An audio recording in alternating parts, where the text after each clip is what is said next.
Hey guys, in this video I'll show you how to add a service charge on Square.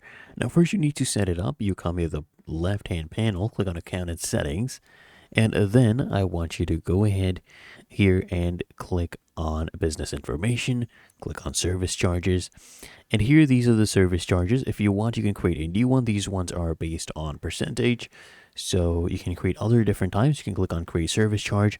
You can set a name. You can choose the amount type, whether it's a percentage, variable amount, variable percentage, or just a specific amount. You can pick according to your needs, and you can set the assignment, the tax assignment. This one is taxable to assign taxes, and you can choose from the city as well. And then once you're done, you tap on done.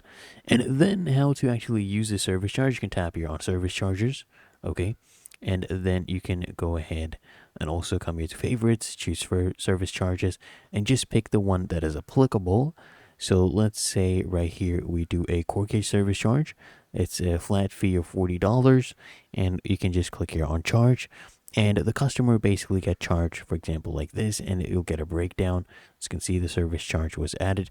But otherwise, it's really that easy. If you found this helpful, make sure you smash that like button and subscribe to frequently asked questions.